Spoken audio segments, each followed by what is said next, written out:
कहानी के शुरुआत में हमें जंगल का सीन दिखाया जाता है। जंगल के अंदर हम एक आदमी को किसी से डर कर भागते हुए देखते हैं। तभी पीछे से कोई आता है और उसकी गर्दन काट कर उसे मार डालता है। उसकी लाश को खींचकर अपने साथ ही ले जाता है। सीन शिफ्ट होता है और अगली सुबह हमें उसी जंगल में एक फैमिली को दिखाया जाता है। वो फैमिली उसी जंगल में पिकनिक मनाने के लिए आई थी। इस फैमिली के अंदर 2 भाई बहन और माँ बाप होते हैं। उनके डैड कीथ को खाना बनाना काफी अच्छा लगता था। वो अपनी फैमिली के तीनों मेंबर को खाना पका कर देता है। लेकिन वहीं उसकी बेटी एमी उसकी कोई बात नहीं सुनती। वो अपने फोन पर किसी से बात कर रही थी और अपने डैड से मना कर देती है कि उसे अभी भूख नहीं है। इस बात पर उसके डैड से उसका झगड़ा हो जाता है और वो जंगल में टहलने के लिए चली जाती है। बचे हुए तीनों लोग खाना खाने बैठते हैं, लेकिन इतने में ही उनके सामने एक ट्रक आकर रुकता है। उस ट्रक के अंदर से 2 लड़के बाहर निकलते हैं। ये दोनों अपने दोस्त को ढूंढ रहे थे और इनका दोस्त और कोई नहीं बल्कि वही इंसान है जिसे हमने मूवी के स्टार्टिंग में देखा था, जिसका गला काट कर किसी ने उसे मार दिया था। वो दोनों अपने दोस्त को ढूंढ रहे थे। तभी कीथ आगे आता है और बोलता है कि उन्होंने उसके दोस्त को नहीं देखा। वो दोनों देखने में काफी ज्यादा खतरनाक लग रहे थे, इसीलिए कीथ उन्हें टाल देता है। वो उन्हें अपनी फैमिली से दूर भेजना चाहता था। लेकिन तभी कीथ का बेटा जेफरी उन लड़कों के पास जाता है। वो अपनी जेब से चॉकलेट निकाल कर उन दोनों को ऑफर करता है। ये सीन देखने में थोड़ा अजीब था, क्योंकि ऐसे टाइम पर कोई किसी को चॉकलेट कैसे दे सकता है। लेकिन फिर भी बर्न उस चॉकलेट को लेकर खाने लगता है। इतने में ही वहाँ पर एमी भी पहुंच जाती है। बर्न और बिली एमी को बड़ी गंदी नजरों से देखने लगते हैं। कीथ दिमाग लगाता है और बड़ी ही चालाकी से उन दोनों को वहां से भेज देता है। बिली और बर्न अपना ट्रक लेकर वहां से चुपचाप चले जाते हैं। लंच करने के बाद वो फैमिली भी अपना ट्रेलर लेकर वहां से निकल जाते हैं। वो लोग जंगल की रोड से होते हुए शहर की तरफ जा रहे होते हैं, लेकिन तभी उन लोगों को बिली और बर्न दिखते हैं। वो दोनों रास्ते में खड़े हुए थे और बर्न के पास शॉटगन भी थी। ये देखकर कीथ की वाइफ कैथलीन डर जाती है। तभी बर्न और बिली उनके पास आते हैं और वो बताते हैं उनका ट्रक खराब हो गया है। बर्न उनसे बोलता है उन्हें टाउन तक के लिए लिफ्ट चाहिए, लेकिन कैथलीन को ये करना ठीक नहीं लगता, इसीलिए वो कीथ से मना कर देती है। लेकिन बर्न कीथ से बोलता है कि बस वो बिली को अपने साथ ले जाए, और अगर उन लोगों को उसकी शॉटगन से डर लग रहा है तो शॉटगन भी उसी के पास रहेगी। अब कीथ को लगता है उसके पास और कोई चारा नहीं है, इसीलिए वो बिली को अपने साथ अपने ट्रेलर में बैठा लेता है। बिली उन लोगों को बताता है थोड़ी ही दूर चलकर उसका घर है, जहाँ पर उसकी 2 बहनें और उसके ग्रैंडफादर रहते हैं। अब वो फैमिली बिली के घर की ओर निकल जाते हैं, लेकिन ट्रेलर के अंदर बिली बैठकर बार बार एमी को घूरे जा रहा था। जेफरी एक नोटबुक से खेल रहा था। तभी बिली उसके हाथ से उसकी नोटबुक छीन लेता है। लेकिन बिली जब उसकी नोटबुक को देखता है तो उसके अंदर उसे अपने दोस्त की हैंडराइटिंग दिखाई देती है, वही दोस्त जो कल रात मारा जा चुका था। इससे पहले कि बिली को कुछ और समझ आता, जेफरी उठता है और उसकी गर्दन में 2 चाकू घुसा देता है। और यहीं पर इस कहानी का सबसे बड़ा खुलासा होता है। जिन लोगों के लुक्स और कपड़ों को देखकर हम जज कर रहे थे, असल में वो बुरे लोग नहीं थे,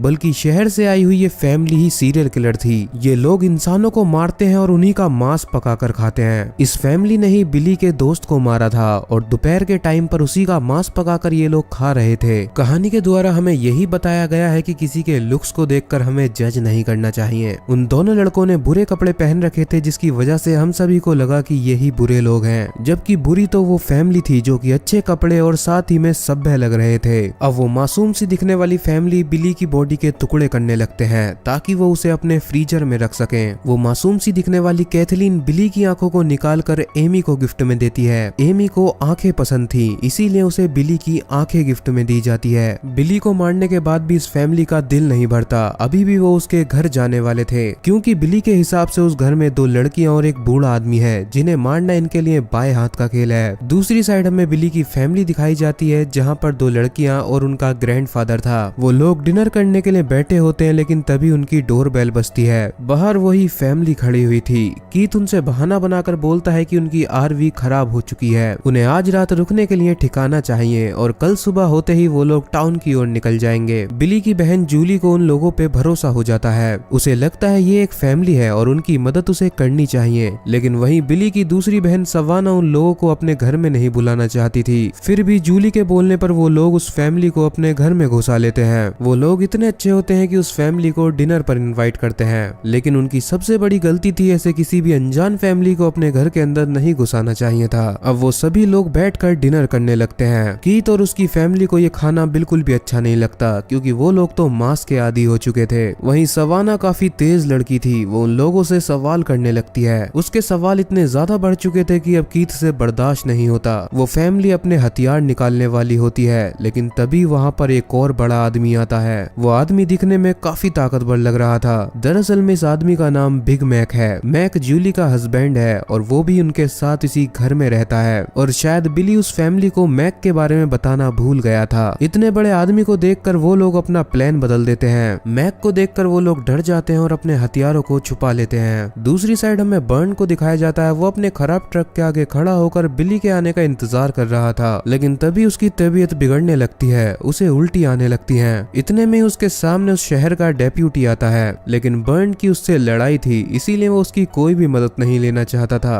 डेप्यूटी के जाते ही बर्न की हालत और भी ज्यादा खराब होने लगती है। तभी हमें दिखाया जाता है जेफरी ने जो चॉकलेट बर्न को दी थी उसके अंदर जहर मिला हुआ था, जिससे धीरे धीरे कोई भी इंसान मर सकता है। वहीं दूसरी साइड जेफरी उसी चॉकलेट को मैक और जूली को देता है। मैक उस चॉकलेट को लेकर खा लेता है और साथ ही में जूली भी खा लेती है। एमी घर का टॉयलेट यूज करने के लिए जाती है क्योंकि उसे ड्रग्स लेने की आदत थी, लेकिन जल्दबाजी में वो बिली की आंख को वहीं टॉयलेट में गिरा देती है। वो वॉशरूम से बाहर आती है जहाँ सवाना खड़ी हुई थी। सवाना और एमी की बातों से हमें पता चलता है वो दोनों ही लेस्बियन हैं। एमी जिससे हर टाइम कॉल पर बात करती रहती है वो कोई लड़का नहीं बल्कि लड़की उसकी गर्लफ्रेंड है। ये बात उसकी फैमिली में किसी को नहीं पता है। उसके डैड इंसानों का मांस खाने के लिए तैयार है, लेकिन उसकी लड़की लेस्बियन हो इस बात को नहीं सह सकते। अब उन सभी लोगों को वहां रुकने के लिए उनके कमरे दिए जाते हैं। कैथलीन और कीथ को वहां का गेस्ट रूम दिया जाता है। वहीं जेफरी को बिली के कमरे में सोना होगा और एमी को सवाना के साथ सोना होगा, क्योंकि सवाना का कमरा काफी बड़ा है और वो दोनों लड़कियां हैं, इसीलिए वो आराम से उस कमरे के अंदर एडजस्ट कर सकती हैं। कीथ और कैथलीन गेस्ट रूम के अंदर जाते हैं, जहां कैथलीन की बातों से हमें पता चलता है इस फैमिली को मारने का उसका कोई इरादा नहीं है। वो इस फैमिली को बिल्कुल नहीं मारना चाहती, क्योंकि वो खुद भी एक फैमिली के साथ रहती है। लेकिन कीथ उससे बोलता है कि ये फैमिली किसी काम की नहीं है, ये लोग धरती पर बोझ हैं। कीथ का मानना था गरीब लोगों के जीने का कोई हक नहीं है, वो लोग धरती पर सिर्फ बोझ हैं। वो लोग ऐसी गरीबी हालत में जी कर भी क्या ही करेंगे, इसीलिए कीथ उन लोगों को मार दिया करता था। अब कीथ जेफरी के पास जाता है। वो उसे समझाता है कि बिग मैक को मारना इतना आसान नहीं है, इसीलिए वो उसे खुद ही मारेगा और जूली को वो मार सकता है। दूसरी साइड हमें सवाना और एमी को दिखाया जाता है। वो दोनों एक दूसरे के करीब आ रही थी। वहाँ एमी को सवाना की काफी सारी ट्रॉफी रखी हुई दिखती है, क्योंकि सवाना एक तीरंदाज है, उसका निशाना बहुत ही पक्का है। वो दोनों काफी करीब आने लगती हैं और किस करती हैं। अब तो ये कंफर्म हो चुका था कि वो दोनों ही लेस्बियन हैं। दूसरी साइड मैक और जूली की हालत खराब हो चुकी थी, क्योंकि उन दोनों ने जेफरी की दी हुई चॉकलेट खाई थी। मैक घर के बाहर निकलकर उल्टी कर रहा होता है, वहीं जूली वॉशरूम के अंदर उल्टी कर रही थी। जेफरी अपने डैड की बात को नजरअंदाज करता है और वो मैक को मारने के लिए बाहर आ जाता है। वहीं उसका डैड उनके ग्रैंडफादर को मारने के लिए जाता है। वो एक कुल्हाड़ी से उनके ग्रैंडफादर को मार डालता है। बाहर जेफरी मैक से लड़ रहा होता है। मैक चॉकलेट खाने के बाद काफी ज्यादा कमजोर हो चुका था, लेकिन फिर भी वो जेफरी को काफी टक्कर देता है। आखिरी में जेफरी चाकू की मदद से मैक को मार डालता है। जेफरी की इस बात से कीथ को काफी गुस्सा आता है, क्योंकि उसने उसके ऑर्डर्स को मानने के लिए बोला था, लेकिन फिर भी जेफरी की इस बहादुरी से वो उसके लिए खुश था।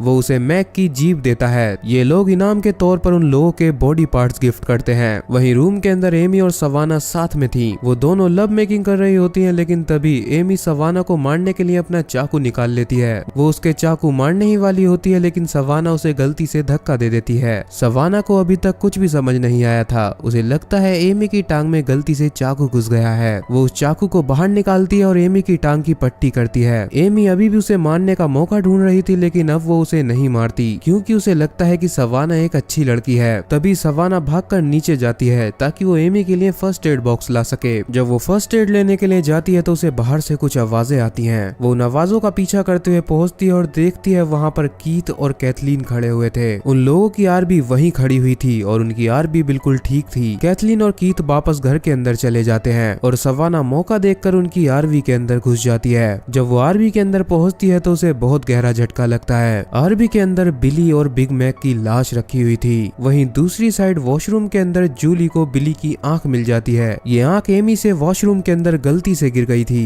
वो दोनों समझ चुकी थी वो फैमिली उनके लिए खतरा है और उनकी जान खतरे में है। जूली अपने ग्रैंडफादर के रूम में जाती है और वो देखती है उसके ग्रैंडफादर भी मर चुके थे। इतने में ही पीछे से कीथ आता है और उसे पकड़कर अपने साथ ले जाता है, लेकिन कीथ जूली को खुद नहीं मारना चाहता था। वो उसे कैथलीन से मारने के लिए बोलता है। बहुत देर मनाने के बाद कैथलीन उसे मारने के लिए मान जाती है, लेकिन तभी एक तीर आता है और वो कैथलीन की गर्दन के आर पार हो जाता है। ये तीर सवाना ने चलाया था। वो घर के बाहर से उन लोगों के ऊपर हमला हमला कर देती है। तभी नीचे एमी भी पहुंच जाती है। वो देखती है उसकी मॉम मर चुकी है और ये काम सवाना ने किया है। ये देखकर उसे बहुत ज्यादा गुस्सा आता है और अब वो सवाना को मारना चाहती थी। सवाना को बुलाने के लिए कीथ दिमाग लगाता है। वो जूली को चेयर पर बांधकर उसे टॉर्चर करने लगता है। वो उसकी एक उंगली तोड़ देता है जिससे जूली चिल्लाती है। सवाना भी चालाक थी और वो अपने रूम की ऊपर वाली विंडो से घर में घुसती है। वो जेफरी को पकड़ लेती है और उसकी गर्दन पर चाकू रखकर उसके डैड के सामने जाती है, लेकिन कीथ भी जूली की गर्दन पर चाकू रख देता है। अगर सवाना जेफरी को मारेगी तो कीथ जूली को मार देगा। ये देखकर जेफरी को कुछ भी समझ नहीं आता क्योंकि उसके डैड उसकी जिंदगी को दांव पर लगा रहे थे। सवाना अपनी बहन को नहीं खोना चाहती थी, इसीलिए वो जेफरी को छोड़ देती है, लेकिन वो काफी चालाक थी। उसने यहाँ आने से पहले ही पुलिस को कॉल कर दी थी। अब कीथ दोनों बहनों को साथ में चेयर पर बांध देता है। उसका प्लान उन दोनों को टॉर्चर करने का था। कीथ उनकी रसोई में जाकर बिग मैक की जीभ को फ्राई करने लगता है। जूली को पता चलता है कि बिग मैक भी मर चुका है। ये बात सुनकर उसे बहुत गहरा सदमा लगता है। कीथ उनके सामने बिग मैक की जीभ को खाने लगता है, लेकिन वो जूली और सवाना को भी टॉर्चर करता है ताकि वो बिग मैक की जीभ को खाएं। वो दोनों उसकी बात नहीं मानती, जिस पर वो जूली का अंगूठा काट कर ही खा जाता है। कीथ बेशक इंसानों का मांस खाता है, लेकिन उसे ये बात बिल्कुल हजम नहीं होती कि उसकी बेटी एक लेस्बियन है, यानी कि वो लड़की होकर भी लड़कियों से ही प्यार करती है। इस बात पर कीथ और एमी लड़ने लगते हैं। सवाना मौका देखकर अपने हाथ खोल लेती है और वहीं चाकू उठाकर कीथ की आंख में घुसा देती है, लेकिन कीथ की दरिंदगी का हमें अब पता चलता है। वो अपनी आंख को ही निकाल कर खुद ही खा जाता है। वो सवाना को दोबारा से पकड़ लेता है, लेकिन इतने में ही वहाँ पर शॉटगन लेकर बर्न पहुंच जाता है। बर्न अभी तक जिंदा है। वो चॉकलेट खाने के बाद भी अभी भी नहीं मरा है। वो कीथ के ऊपर गोली चलाता है, लेकिन गोली कीथ के कंधे पर जाकर लगती है। इतने में ही वहाँ पर जेफरी भी पहुंच जाता है और सवाना जेफरी को संभालती है। बाहर बर्न की लड़ाई कीथ से चल रही थी, लेकिन बर्न कीथ के ऊपर भारी पड़ रहा था। अंदर सवाना जेफरी के हाथ को जला देती है और फिर उसके मुंह पर खोलता हुआ पानी फेंक देती है। जेफरी कमजोर पड़ चुका था। वो उसकी गर्दन को तोड़कर उसे मार डालती है, लेकिन वहीं बाहर कीथ के हाथ में एक चाकू लग जाता है। वो उस चाकू को बर्न के सर में घुसा देता है। बर्न के मरते ही कीथ को लग रहा था कि वो जीत चुका है, लेकिन तभी जूली एक कुल्हाड़ी लेकर आती है और उस कुल्हाड़ी को कीथ के सर में मार देती है। अब कीथ भी मर जाता है। दोनों बहनों ने आखिरकार सभी को मार डाला था, लेकिन वो लोग एमी के बारे में भूल चुके थे। एमी आती है और एक चाकू को जूली की कमर में घुसा देती है। जूली भी मर जाती है। ये देखकर सवाना को बहुत ज्यादा गुस्सा आता है। वो एमी को मारने के लिए बढ़ती है। उन दोनों के बीच लड़ाई होने लगती है। सवाना एमी के ऊपर भारी पड़ रही थी, लेकिन वो उसे इतनी आसान मौत नहीं मारना चाहती थी। वो एक हथौड़ा उठाती है और एमी को वहाँ से भागने के लिए बोलती है। एमी भागकर घर से बाहर आ जाती है। सवाना एमी को हथौड़े से मारने ही वाली थी, लेकिन तभी एक गोली उसके सर के आर पार हो जाती है। जी हाँ, सवाना भी मर जाती है। ये गोली चलाई थी डेप्यूटी ने। डेप्यूटी को गलतफहमी हुई। उसने देखा सवाना हथौड़ा लेकर एक मासूम लड़की के पीछे भाग रही थी। गलतफहमी में उसने सवाना को ही मार डाला था। डेप्यूटी वहाँ की तलाश करने लगता है, लेकिन तभी उसे उनकी आर भी मिल जाती है। लेकिन एमी इतनी जल्दी हार नहीं मानने वाली थी। वो डेप्यूटी को भी मार डालती है। सभी की लाश को घर के अंदर रखकर वो घर को आग लगा देती है और अपनी आर भी लेकर वहाँ से चली जाती है। इसी के साथ यहीं पर ये मूवी खत्म हो जाती है। अगर आपको ऐसी ही इंटरेस्टिंग मूवीज देखनी है तो आप हमारे चैनल को सब्सक्राइब कर सकते हो।